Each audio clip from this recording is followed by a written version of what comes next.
एक cultural root है वो भारत से गहरे रूप से जुड़ा हुआ है। तो वो स्मृतियाँ किस रूप में हमारे यहाँ दर्ज हो रही हैं। बीएस नायपॉल से लेकर के अमिताभ घोष और तमाम सारे लोगों ने इस पे काम किया और लंबा काम किया है। दूसरा ये है कि ये जो स्मृतियाँ बन रही हैं, जो यहाँ से जा रही हैं, उनको जब आप कविता में ले आ रहे हैं या आख्यान में ले आ रहे हैं, उपन्यासों में ले आ रहे हैं, तो वो किस तरह से काम करती हैं। सिर्फ एक उदाहरण देकर के मैं बात अपनी खत्म करूंगा। हिंदी के एक बहुत मशहूर कवि हैं, प्रगतिशील कवि हैं त्रिलोचन शास्त्री, और उनकी एक पंक्ति है, पहले खाना मिला करे तो कठिन नहीं है बात बनाना।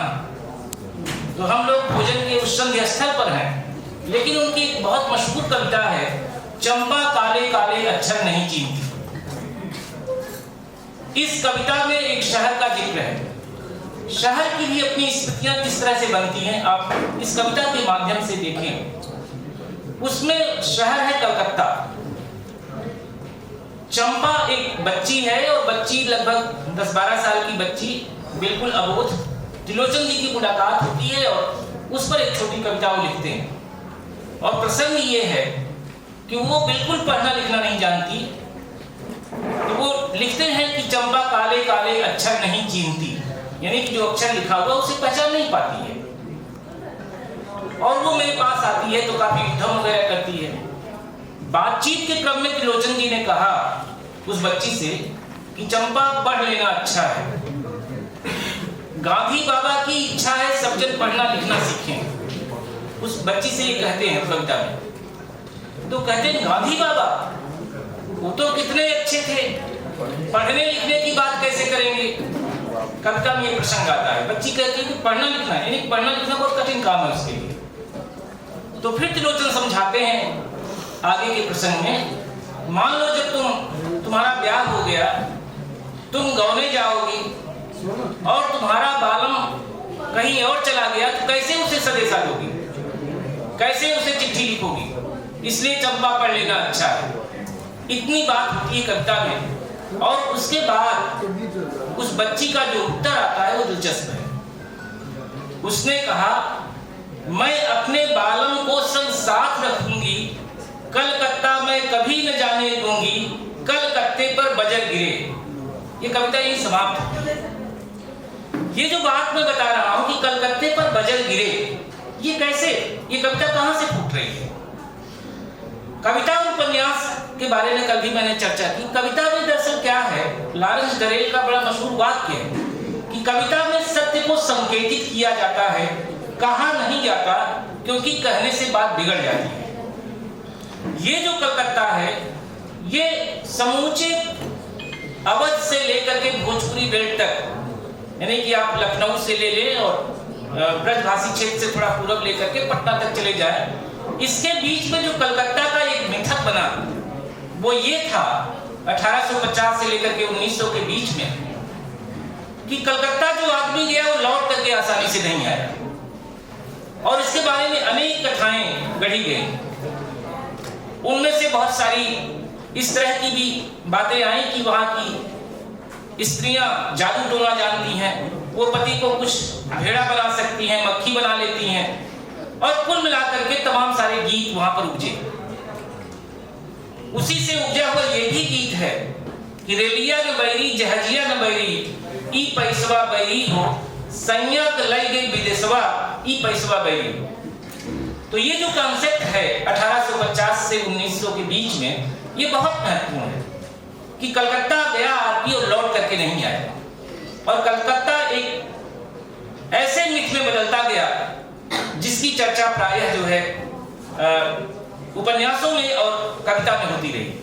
अखिलेश जी यहाँ बैठे हैं, अगर उस दौर की समूची जो पूरी कल्चर है, किस तरह से आदमी कलकत्ता जाकर के गायब हो रहा है, आप निर्वासन उपन्यास में देखिए। बहुत सारे लोग कलकत्ता गए, उनको ले जाया गया, और फिर कलकत्ता से क्या हुआ, उन्हें ट्रिनिडाड, टोबैगो, सूरीनाम, मॉरिशस भेज दिया गया अराकानियों के चक्कर में। घर वाले तो सोच रहे तो कमाने गया है, और पता लगा वो लौट करके नहीं आया। दूसरा कलकत्ता इसलिए भी मिथ बना क्योंकि एक शहर की स्मृति किस तरह से बन रही है 1850 से लेकर के 1900 के बीच में हिंदुस्तान में जो अकाल पड़े उनमें लगभग 2,80,20,000 लोग मरे। ये एक विलियम डिग्बी नाम के इतिहासकार हैं, उन्होंने ये आंकड़ा दिया है, एनसीईआरटी की किताब में आप देख सकते हैं। और कलकत्ता में भयानक पड़े। तो जब अकाल होगा, जो मौतें होंगी, उसमें सबसे ज्यादा जो व्यक्ति प्रभावित होगा कौन होगा? जो कमाने गया है, जो मजदूरी करने गया है, उसका कोई घर नहीं है, तो वो पता लगा कि वहां आदमी मर गया और घर पर कोई संदेशा भी नहीं आया। उस समय डाक तार की व्यवस्था इतनी नहीं थी आज की तरह, तो उसका कोई पता नहीं चलता था। धीरे धीरे इन तमाम सारी चीजों ने कलकत्ता को मित्र में बदला और उसकी एक स्मृति त्रिलोचन की इस कविता में है। इसलिए वो बच्ची कहती है, कलकत्ता में कभी न जाने दूंगी, कलकत्ते पर बजर गिरे। तो ये जो स्मृतियां हैं, मैंने कहा कि ये बहुत महत्वपूर्ण है और कविता इसी तरह से काम करती है। इंडियन डायस्पोरा की बात हुई, इस पर बहुत सारे लोग जो दूसरे देशों में हैं, मॉरिशस में तो बहुत ही कुछ लिखा गया, आप जानते हैं, वहाँ भोजपुरी भाषी बहुत सारे लोग हैं। टिंडाट में, टोबैगो में, सुरिनाम में, अमेरिका में, इंग्लैंड में बहुत सारे लोग हैं जो लिख रहे हैं। तो वो भी एक स्मृति के साथ गए हैं, लेकिन स्मृति वही नहीं रह गई है जिसको लेकर के गए हैं। तो अपनी जड़ों से जुड़ने की ललक में बहुत सारी चीजें लिखी गई। तो ये पूरी एक कह लीजिए कि एक ऐसी बात है जिसकी चर्चा हमें लगता है कि परिधि पर ढकेल दी गई स्मृतियों के संदर्भ में होनी चाहिए। बाकी एक और बात, इस समय जैसे दलित, आदिवासी और स्त्री विमर्श पर बहुत सारा लिखा गया है, मुझे कई बार ये लगता है कि अब ये परिधि में नहीं है, अब ये केंद्र में है, उनका लेखन बहुत कुछ आ चुका है और वो एक्सक्लूसिव लेखन है। मुझे लगता है कि अब वो मंच तैयार है, प्लेटफॉर्म तैयार है, जहां से आप एक इंक्लूसिवनेस, जहां से आप एक सिंथेसिस बना करके एक सवाल खड़ा करें। तो ये तमाम सारी चीजें, क्योंकि पिछले 25, 30, 40 सालों में मेरा ख्याल है जितना आदिवासी साहित्य लिखा गया 20-25 वर्षों में, या स्त्री विमर्श पर जितना लिखा गया, जितना दलित साहित्य लिखा गया, वो पिछले 50 साल पहले तो नहीं लिखा गया। भक्ति काल में कभी कभी आप इस पर विचार कीजिए, पूरी एक ट्रेडिशन निर्गुण परंपरा के नाम पर थी, वो ट्रेडिशन या वो लेखन बीच में क्यों गायब हुआ? ये एक महत्वपूर्ण मुद्दा है जिसको हमारे इतिहासकार छोड़ते हैं। आखिर कबीर से लेकर के सेना, धन्ना, पीपा, रैदास, ये सब बड़े लोग थे और धीरे धीरे उनकी स्मृतियां क्यों रीतकाल में गायब हो गई? ये एक विचार का विषय है। आपने अछूत की शिकायत कविता का जिक्र किया, 14 में माधव द्विवेदी ने छापा उसे, लेकिन वहां से चल करके ये कविता इस दौर में 25-30 साल में सामने आई।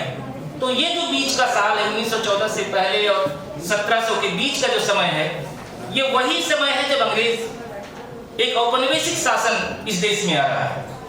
तो औपनिवेशिक शासन में होता ये है, कोई भी सत्ता जब आती है तो सबसे पहले आपकी स्मृति को गायब करना शुरू करती है, जिसकी बात अभी पिछले सत्र में भी हो रही थी कि वो एक नया नैरेटिव सेट करना चाहती है, वो आपकी अपनी पिछली पूरी परंपरा से काटना चाहती है।